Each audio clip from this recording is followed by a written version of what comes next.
Olá, eu sou Bianca Pantoja e hoje vou conversar com vocês a respeito do uso da tecnologia assistiva a favor da inclusão, limites e possibilidades. Quem sou eu? Eu sou uma pessoa com estatura mediana, mais ou menos 74 quilos, possuo cabelos encaracolados, com alguns reflexos brancos, uso óculos, faço uso da tecnologia assistiva com óculos. Meu óculos ele é meio castanho, marronzinho com preto.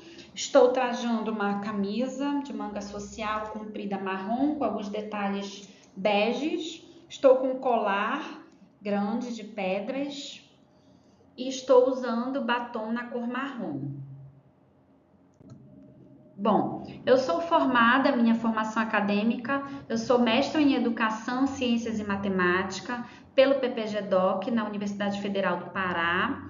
Sou pós-graduada em Neuropsicopedagogia pela Faculdade de Iguaçu, especialista em Psicopedagogia Clínica e Institucional pela Faculeste, especialista em Educação Especial pela Faculdade de Vitória, especialista em Coordenação e Supervisão pela Universidade da Amazônia, UNAMA, pós-graduada em Educação Infantil pela Universidade Federal do Rio de Janeiro, Administração Escolar também pela Universidade Federal do Rio de Janeiro, licenciada plena em Pedagogia também pela Universidade Federal do Rio de Janeiro. Possuo curso de extensão e formação continuada em Educação Inclusiva pela Universidade do Estado do Rio de Janeiro, atuo na educação básica há mais de 20 anos, estou como professora da SEDUC atualmente, trabalho com o 5º ano. Sou coordenadora pedagógica dos cursos da área de educação da Faculdade Intercultural da Amazônia, da FIAMA, aqui em Belém do Pará. E sou idealizadora do aplicativo e do software Casulo TEA, pelo PPG-DOC, orientada pelo professor Dr. Marcelo Marques de Araújo. O Casulo TEA é fruto da minha dissertação de mestrado, é um software, um aplicativo voltado para estudantes com TEA, que trata da questão do corpo humano. Bom, nós temos agora algumas considerações iniciais, que o quanto é importante a gente trazer à tona essa temática, esse debate, uma reflexão a respeito da questão da tecnologia, o quanto a gente tem que ter o senso crítico para utilizá-la, torná-la realmente efetiva, a gente tem que ter esse empoderamento para trazê-la a nosso favor. Durante várias décadas, a gente tem a questão, o marco histórico da questão da deficiência, das pessoas PCD, e que essa deficiência ela era vista como incapacidade. As pessoas acabavam sendo excluídas, deixadas à margem da nossa sociedade. Porém, ao longo do tempo, teve uma quebra desse paradigma, após muitas lutas, nada foi em vão, apesar de toda a luta, todo esse histórico, a gente vê que hoje em dia a nossa sociedade conseguiu evoluir bastante, mas isso é uma luta que se dá ao torno do tempo. Lá no final da década de 80, a sociedade ela começou a ter esse outro olhar, no qual teve uma transição, porque até então o modelo hegemônico que funcionava, o modelo vigente em sociedade, era um modelo que a gente chama de biomédico, no qual tinha um olhar de atendimento específico para deficiência, E aí a gente tem um psiquiatra americano chamado George Engel, que em 1977, ele, através de um artigo, ele propôs um modelo biopsicossocial, porque nesse artigo ele traz que somente o olhar do modelo biomédico, voltado para a questão da fisiologia humana, ou seja, das doenças, com esse foco, esse hiperfoco na questão da fisiologia humana, não daria conta de responder toda a complexidade humana em relação ao bem-estar e à questão das deficiências do ser humano. Então, ele dizia que essa era uma visão inadequada, que ela sozinha não daria conta, de traçar a questão do bem-estar em relação às pessoas com deficiência. Então, ele acreditava que para compreender a saúde e a doença era necessário incorporar fatores psicológicos, sociais, para que pudesse ter uma abordagem mais completa e mais humanizada, ou seja, o foco sai da considerada, abre aspas, naquela época, a doença, da questão, enfoco da pessoa com deficiência e passa a ser para a pessoa como um todo. Ele olha além da deficiência, além do diagnóstico. O modelo biomédico, ele via a deficiência como uma doença, né? O corpo era considerado como uma engrenagem, ou seja, uma máquina. E a deficiência era uma questão, né, que a gente vai considerar como problema individual, ou seja, a assistência era tida também como caridade, né? E o problema era da pessoa que tinha aquela deficiência. É como se a sociedade se eximisse dessas questões. E aí, com as contribuições, né, do autor norte-americano, do Hegel, a gente passa a incorporar no modelo biomédico várias questões que são consideradas como fatores psicológicos, biológicos, compreendendo a deficiência como uma questão social, deixando de ser individual e passando a ser uma questão social, ou seja, de todos nós enquanto sociedade, não só daquele indivíduo, né?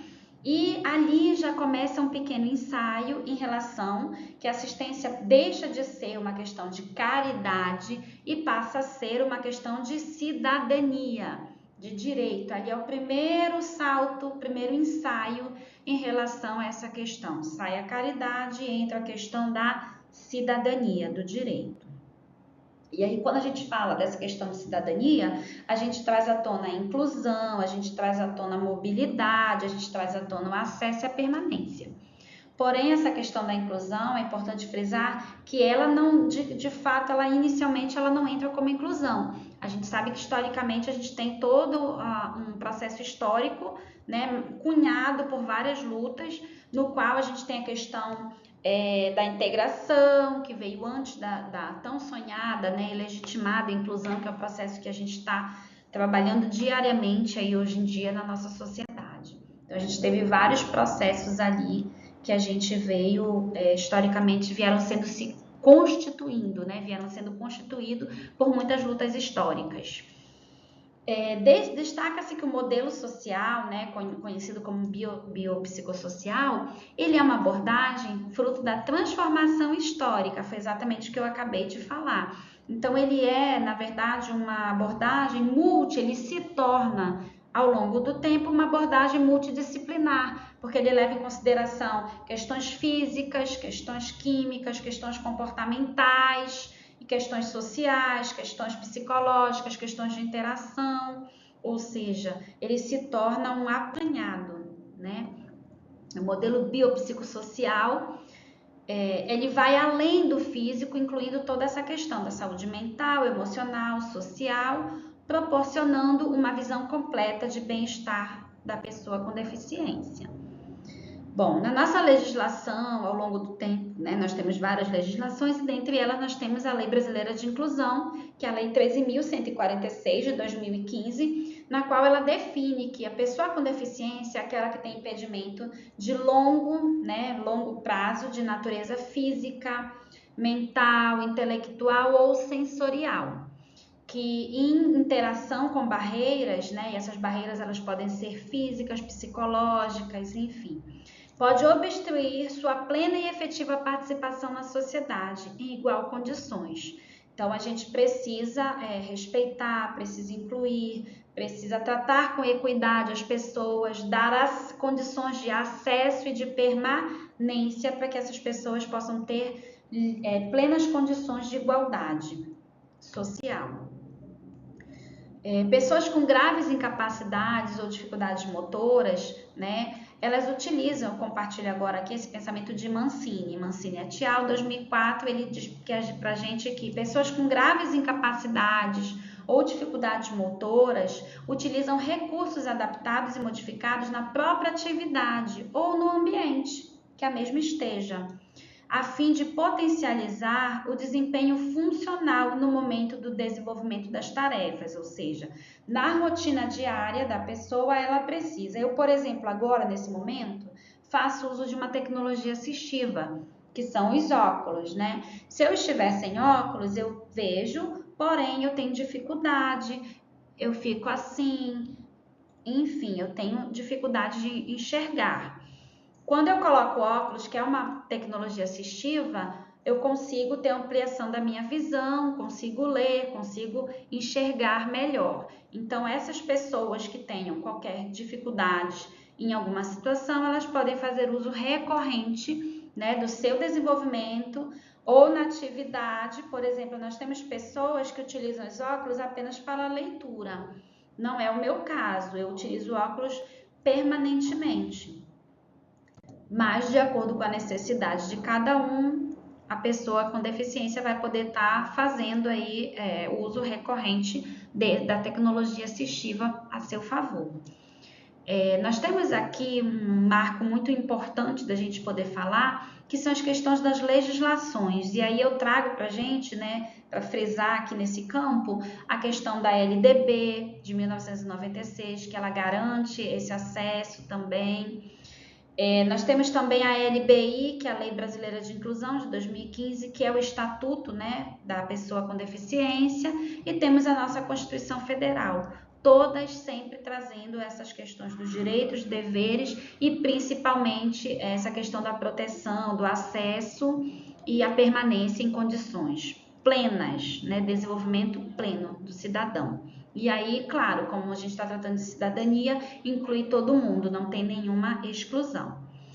E nós, enquanto profissionais, né, temos que estarmos preparados, estarmos avançando sempre em prol de nos capacitarmos em busca de estarmos prontos para ajudar os nossos alunos, enfim, nossos alunos e pacientes, né, no caso dos psicopedagogos, no caso dos psicólogos, dos neuropsicopedagogos, enfim, para que a gente possa estar atuando e ajudando, né, as crianças cada vez mais nesse sentido, as pessoas com deficiência. E para isso nós temos a formação docente na era das tecnologias. Isso é algo assim muito importante, né, da gente trazer para o debate essa questão também. Por quê? Porque a gente tem aí uma geração altamente conectada, né, que é a geração beta, que é no mundo da tecnologia hiperconectada, que corresponde de 2025 a 2039, né? E nós tivemos isso também no caso, nós percebemos esse boom, essa importância, foi algo gritante na questão da pandemia, na qual nós tivemos que nos atualizarmos, nos capacitarmos de qualquer forma para que a gente pudesse dar andamento naquele momento. Foi algo muito impactante, foi um marco histórico muito grande, né, para toda a sociedade, no qual nós percebemos, na verdade, nós sentimos na pele, nós vivenciamos a questão da necessidade da formação, não só acadêmica, mas também tecnológica, né? Então, a pandemia ela veio para nos provar o quanto a tecnologia está aí. Porém, ela trouxe algumas questões também que não foram confortáveis, né? Por quê? Porque nós não estávamos preparados, nós tivemos pouco tempo, todo mundo correu atrás de se qualificar, se aprimorar, enfim. Mas a gente sentimos a necessidade, porém, ela também trouxe algumas questões psicológicas, né? Que acabaram influenciando negativamente em muitas pessoas. Então, ela causou também um certo impacto emocional muito grande, um desgaste muito grande na sociedade. E é por isso que hoje nós estamos aqui para falar do uso da tecnologia a nosso favor. Porque assim como a tecnologia vem para nos impactar positivamente, caso ela não seja utilizada de forma saudável, ela pode nos impactar negativamente. E aí a gente precisa, né, fazer esse filtro, ter esse linear, é uma linha muito tênue que a gente precisa ter esse cuidado, né, para que a gente não sofra com questões psicológicas também. Vamos lá. Então aqui eu trouxe um vídeo para compartilhar com vocês, muito interessante, né? Que a gente percebe, e são os cuidados, é uma crítica a essa nova geração hiper, mega, ultra power conectada, e o quanto a gente precisa ter esse cuidado, nos policiarmos, né? A questão também das pessoas com deficiência, no caso dos transtornos, no caso do TEA, por exemplo, do cuidado que a gente tem que ter, porque por vezes algumas, né, pessoas com TEA têm essa características do hiperfoco, né? A gente precisa ter esse cuidado, que não são todas, algumas. e algumas dessas têm essa questão da hipertela, do foco, hiperfoco por telas, e a gente precisa fazer com que esse tempo seja gasto com uma forma mais segura, mais saudável, ter esse controle do que vai ser assistido, né? Ter o controle do tempo que essa criança vai ficar exposta, são questões que a gente realmente tem que ter esse cuidado todo. E esse vídeo é muito impactante não só para as crianças, mas para todos nós, adultos de modo geral, é a geração toda mesmo, né? Ain't gonna quit. Ain't gonna quit. No matter what. Never lay down, never give up. I am a fighter. I'm a fighter. I'm a survivor. Bom, é um vídeo curtinho porque a gente não tem muito tempo para poder expandir em relação a isso, mas o vídeo mostra uma geração hiper, mega, ultra power conectada que vive com... Eles inclusive têm uma questão, um problema que no pescoço eles não conseguem de tanto ficar virados, né, com o pescoço, com o celular em mãos.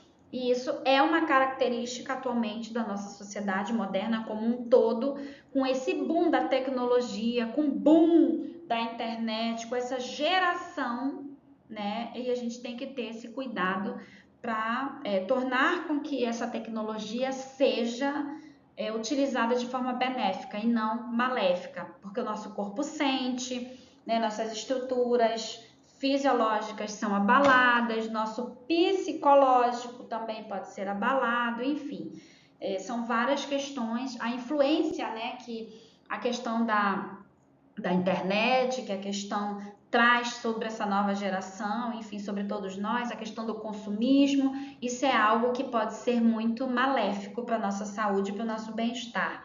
Então, a gente tem que saber utilizar a tecnologia a nosso favor. E aí a gente tem uma contribuição excelente, né, da ONU, que ela criou e aprovou, convalidou, a Classificação Internacional de Funcionalidade e Incapacidade de Saúde, em 2001, na qual ela contribuiu fortemente para essa mudança de visão equivocada da incapacidade. A incapacidade, sempre a gente abre uma aspas como crítica, né, só para trazer um marco histórico mesmo, né, não que a gente compactue com isso nunca, com essa concepção, em relação às pessoas com deficiência. Por quê? Porque a classificação, ela substitui o enfoque negativo da deficiência, ou seja, ela não vai olhar só para o que falta. Ela não vai olhar só para a incapacidade. Ela vai olhar na perspectiva positiva. Ela vai avaliar, analisar e avaliar as funções de capacidade das pessoas com deficiência. Olha que fato interessante, né? Dessa forma, a CIF, ela analisa as atividades que o indivíduo com alterações de função ou de estrutura do corpo, né, no caso, se for uma questão nutricional, enfim, de estrutura mesmo, desempenhar. Se ele ela leva em consideração a sua questão de participação no contexto social e ambiental, ou seja, ela avalia o todo, né? Isso de acordo com a Organização Mundial da Saúde. E aí nós temos aqui também o compartilho, né? Inclusive que teve uma alteração agora, que foi aprovado no Senado, a substituição do símbolo de acessibilidade, né? Então sai a questão do cadeirante aqui, que a gente viu, e passa a ser esse símbolo mais amplo, mais unificado, que é considerado o símbolo de acessibilidade, né? E é um símbolo universal, ou seja, em qualquer lugar a simbologia será a mesma. Aqui a gente tem as pessoas com deficiência, múltiplas deficiências, então a gente precisa ter esse olhar, pensar de que forma a gente pode contribuir, ajudar, auxiliar, fazendo uso da tecnologia assistiva, ou seja, com todo esse conhecimento, com todo esse aparato, né, social e tecnológico que nós temos que pegar esse aparato tecnológico, pegar as pesquisas, pegar as contribuições das neurociências, pegar tudo isso e trazer em voga, trazer para o contexto educacional, fazer uso dessas ferramentas, dessas tecnologias em prol da educação. A gente chega aqui com o pensamento de Berchas, que traz a questão da tecnologia assistiva, né, que é o nosso foco principal, e ele conceitua essa tecnologia como um termo utilizado para identificar todo um arsenal de recursos, serviços que podem contribuir para proporcionar ou ampliar habilidades funcionais de pessoas com deficiência e, consequentemente, promover vida independente e inclusão. Então, olha só, ele traz toda essa questão tecnológica, como que esses recursos, após várias pesquisas, né, elas podem contribuir, esses ou recursos ou serviços, eles podem ampliar habilidades funcionais. Vamos lá. Por exemplo, né, uma pessoa com uma baixa visão, uma pessoa com deficiência, vou dar um exemplo de baixa visão. Não é o meu caso, tá? Eu não possuo baixa visão. Eu uso óculos, mas não possuo baixa visão. Então, ao fazer uma leitura, ela pode ver mais embaçada, ela pode ter dificuldade, a gente pode ampliar as letras para ela. Colocando um óculos, ela consegue ampliar essa visão. Então, proporcionar ou ampliar as habilidades funcionais. Não é que ela não enxergue, ela enxerga, porém, com o recurso, ela vai poder enxergar melhor. Então, é isso aí, a questão, o objetivo da tecnologia assistiva é exatamente esse: proporcionar ou ampliar as habilidades funcionais de cada indivíduo com deficiência. Aí nós temos uma gama de recursos e serviços, como o autor traz para gente. Nós temos aparelhos auditivos, nós temos implantes cocleares também, dispositivos que amplificam os sons e ajudam as pessoas com deficiência auditiva a ouvir melhor. Nós temos leitores de tela, né? Tem vários softwares que convertem o texto em voz, permitindo que as pessoas possam ter acesso às informações. Nós temos, no caso, para as pessoas cegas, né, esses softwares que fazem essas transformações. Enfim, tem vários dispositivos que eles podem estar utilizando para que sejam facilitadores e mediadores desse processo de aprendizagem.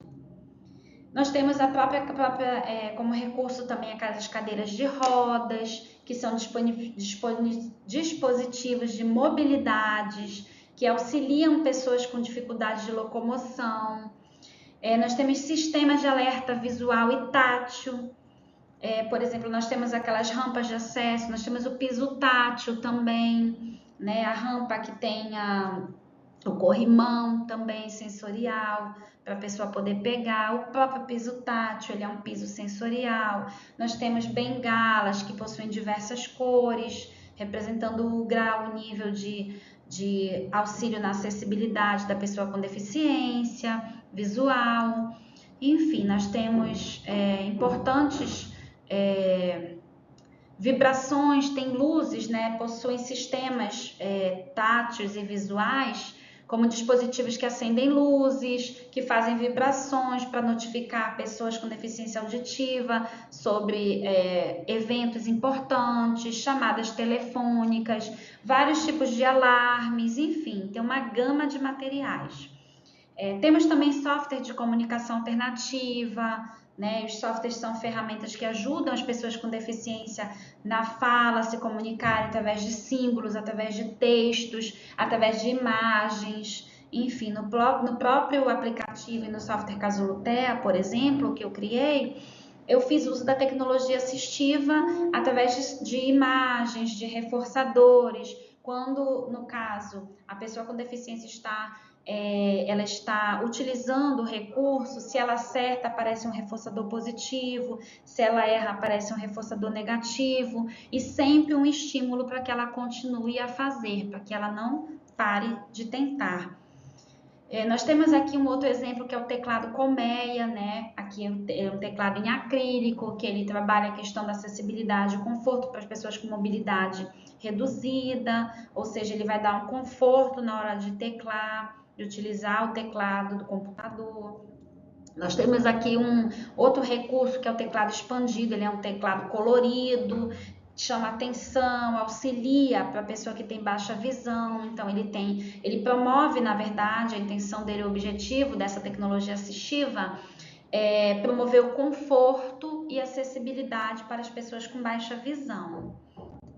Nós temos aqui também, como um exemplo, o teclado ampliado gamer, que ele também traz essa questão da acessibilidade, o conforto para as pessoas com baixa visão, né? Ele acende as luzes, então a pessoa também com TEA, ela pode gostar de utilizar também, precisar também fazer uso desse recurso, porque chama mais a sua atenção, retém sua atenção, trabalha a questão sensorial, além da motora.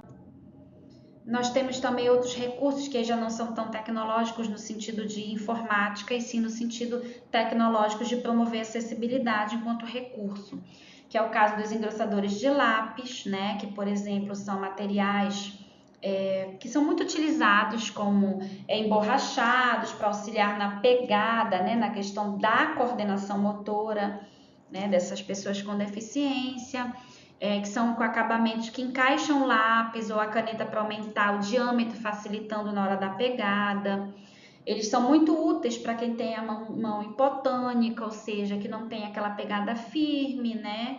Precisa desse auxílio, não tem a força, a firmeza no momento de pegar, não tem a questão do tônus muscular, tem dificuldade de segurar objetos finos e precisa desenvolver essa destreza, né? Não sabe ainda, não tem o tônus para fazer a pegada.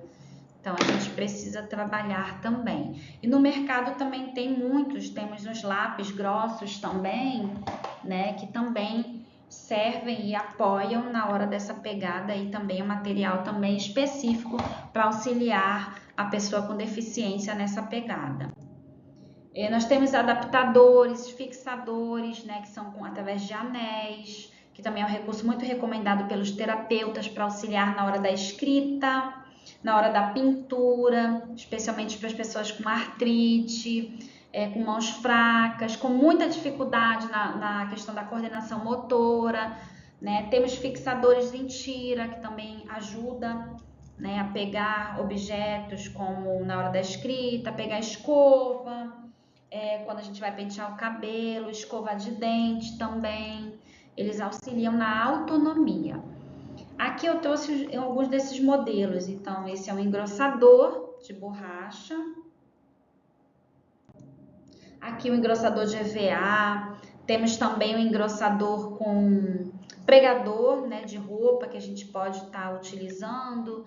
Temos também o pregador com a liga, a xuxinha de cabelo, enfim. Tem todo um aparato que a gente pode promover, né, fazer algumas adaptações.